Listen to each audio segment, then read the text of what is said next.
Avete presente quelle volte in cui pensate di essere bravi in tutto ma non eccellere in nulla? Sì, essere un multipotenziale fa schifo.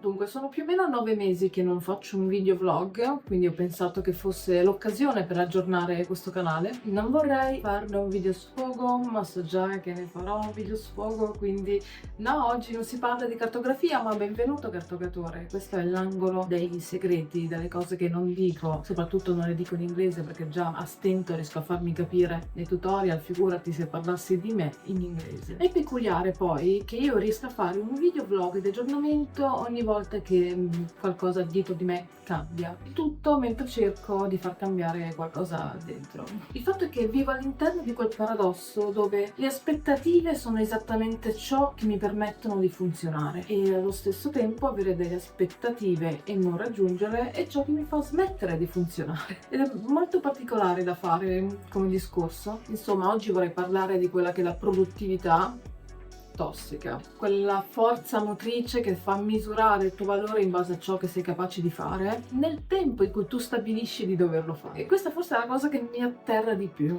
oltre che terrorizzarmi. Il che è un paradosso, perché da una parte l'avere aspettative è ciò che mi rinvigorisce, che mi dà la forza di perseguire degli obiettivi. Tuttavia non raggiungere esattamente le aspettative preposte mi porta a smettere di funzionare in qualche modo. Cos'è successo negli ultimi 9 mesi? Come avrete intuito dall'ultimo vlog che trovate qui sopra, lo studio dietro è completamente cambiato. In realtà questa forma non è ancora la sua finale. Il fatto è che ho cambiato casa, cambiando casa mi sono ritrovata all'interno di un buco nero durato 12 mesi e che probabilmente continuerà a durare. Perché c'è una brutta bestia nella vita, una bestia il cui nome inizia per la lettera D e che nominare sembra disturbare chiunque, soprattutto in un mondo come quello dei social in cui bisogna sempre essere perfetti, sempre essere ottimisti, sempre essere propositivi, al punto da rendere tutti questi requisiti un qualcosa di distruttivo. E succede a volte per me di cadere in un vortice di aspettativa che, se inquinato dagli eventi, come poi succede nel quotidiano di tutti, perché gli imprevisti esistono, mi portano a crollare definitivamente. Io sono una persona che tende a fare tutto in solitaria, tutto, ma veramente tutto. E per via delle mie particolari condizioni mi succede anche di avere la capacità di concentrarmi molto a lungo e intensamente su una singola azione, al punto che potrei disegnare forse per 15 ore consecutive senza sentire la stanchezza. E il problema di questo non è tanto quel superpotere che la mia capacità di focus mi dà in quei momenti, è il fatto che io di quel superpotere ne faccio uno standard, al punto da non riuscire ad essere felice se invece di disegnare per 15 ore disegno per 14 ore e mezzo, perché so di poter far di più e lo pretendo da me. Malo modo forse. Quindi non faccio fatica a credere a quei detti per cui il peggior nemico siamo noi, perché per quel che mi riguarda io vivo molto bene il confronto con gli altri della competizione, finché quegli altri non sono io, perché sono la persona più difficile da accontentare, come poi succede spesso per le persone creative, ma sono anche la persona più distruttiva per il mio lato creativo. Ah, perché faccio questo video? Perché parlare di salute mentale? Il che fa strano, soprattutto perché credo che non se ne stia parlando abbastanza. Credo che siamo in un'epoca in cui molte persone pubblicano dei video in cui raccontano il loro percorso di diagnosi, dove raccontano quasi una lista delle loro neurodivergenze, come se fosse, non so, un trofeo, delle medaglie delle palestre Pokémon. Ed è un qualcosa che mi fa ammattire. Perché così come io pretendo di raggiungere quegli standard di super produttività che ho dimostrato a me stessa di essere in grado di avere, si finisce per prendere solo il lato buono di queste diagnosi. A volte si ha l'impressione di non accettare ciò che è negativo. Noi siamo in un'epoca in cui non puoi sbagliare, in un'epoca in cui non ti è permesso fallire. Tu non puoi pubblicare i video e non avere visualizzazioni, non puoi fare un disegno per un concorso e non essere scelto, tu non puoi intraprendere un percorso di dieta e fallirlo, non puoi provare ad essere un artista e non essere il migliore, tu non puoi fallire. Questo è quello che la la società in qualche modo ti impone. E per me parlare di diagnosi come un qualcosa che sia come una specie di kink, un po' come se fosse un qualcosa di simpatico, distoglie l'attenzione da tutti quegli aspetti che sono impedenti nel quotidiano. Io potrei dire di avere un superpotere. Io sì, posso dire di avere un superpotere quando sono in grado di perseguire i miei obiettivi sulla mia instancabile voglia di conoscere. In quel momento è un superpotere, ma il costo di quel superpotere è crollare ogni volta che una sola virgola esce dal mio schema. Io non sono una persona che riesce ad affidarsi agli altri. Faccio veramente fatica perché ho bisogno di avere il controllo sulle cose. Ho bisogno di avere un chiaro quadro di fronte a me. E per quanto sia una persona che vive nell'eterno caos, in quanto io sia incapace di seguire un percorso lineare, proprio perché mi lascio assorbire da mille eventi, mi lascio assorbire dalla voglia e l'entusiasmo che mi generano alcune notizie, mi è ancora più difficile organizzare un lavoro in gruppo, non tanto perché poi io soffra le aspettative che immagino gli altri abbiano di me sulla base di quelle che io ho su di me.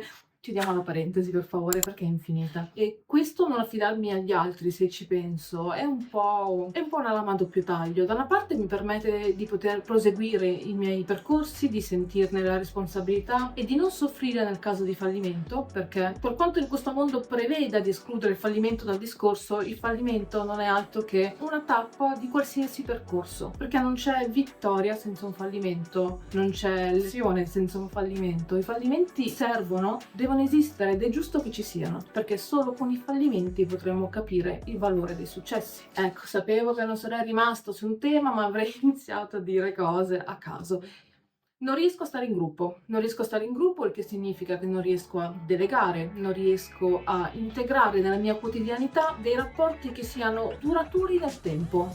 Non perché io non voglia bene alle persone, ma è che, come lo spiego, non sento il bisogno di avere delle persone e questo mi taglia fuori da molte dinamiche e molte realtà. Basti vedere il mio percorso Patreon, dove molti miei talentuosissimi colleghi mi hanno superato in quanto riuscivano ad avere una community e un gruppo, solo per fare un esempio. Eppure il motivo per cui ne parlo, ricordandomi di guardare in cam, che è il puntino luminoso lì, ok, spiega il perché io riesca a cadere così spesso e così tanto in fondo. Il fatto di non riuscire ad affidarmi a una community o non riuscire ad affidarmi a degli amici banalmente mi porta ad intestardirmi e voler risolvere ogni cosa da sola. Quando provo a risolvere qualcosa da sola, ma la vita è la vita, ti presenta nuovi ostacoli, nuovi imprevisti, finisco per prendere energie da un fondo di riserva che lentamente si asciuga, si assottiglia finché di me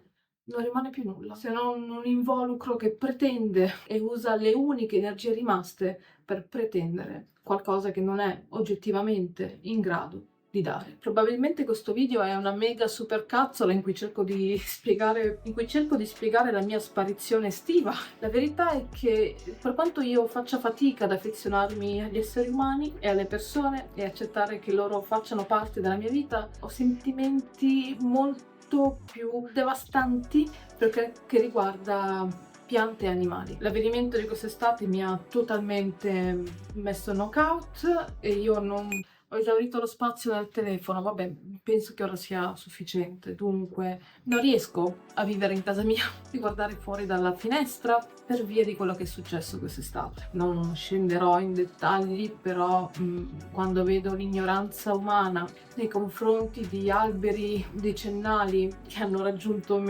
mezzo secolo, decidere di abbatterli solo perché sporcano, e mi sento anche dare della pazza per le mie reazioni, ma non posso farne a meno. Purtroppo l'ignoranza e l'indifferenza sono un qualcosa che mi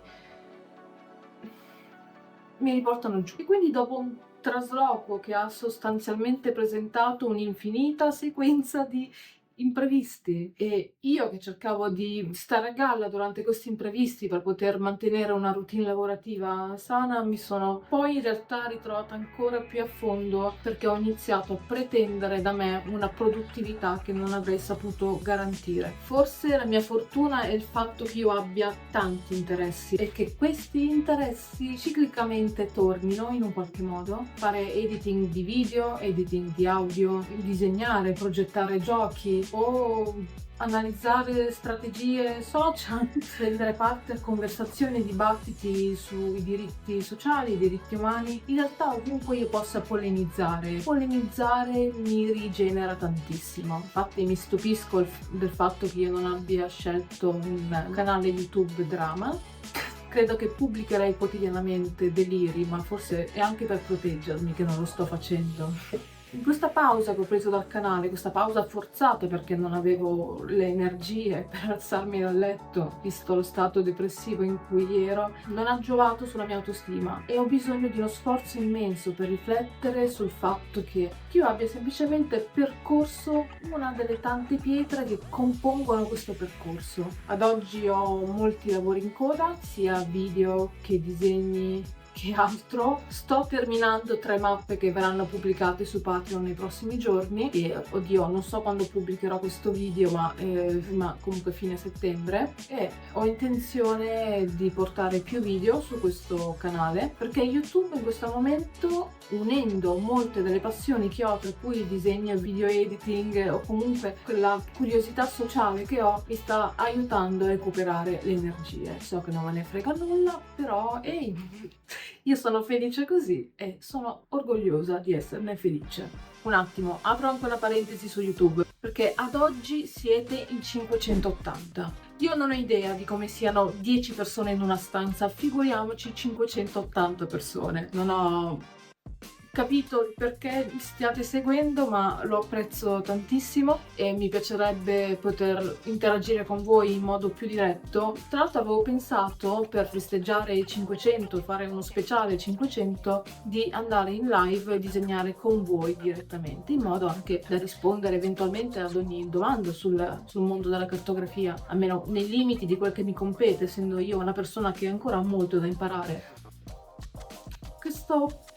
Questo superamento dei 500 è avvenuto in estate e, come detto prima, mi sono trovata a corto di energia, quindi spero di poterlo fare prima o poi. Non dico per i 1000 iscritti perché ci vorranno anni prima di raggiungere 1000 iscritti, perché parliamoci chiaro, il mondo del gioco di ruolo è immenso, sì, però è sempre una nicchia e all'interno del gioco di ruolo c'è la sezione arte, che è ancora una nicchia di questa nicchia. All'interno della sezione arte c'è l'arte digitale, che di per sé è un'altra nicchia all'interno di una nicchia sotto una nicchia, e all'interno del disegno digitale c'è anche la cartografia e la nicchia di una nicchia all'interno di una nicchia di un'altra nicchia.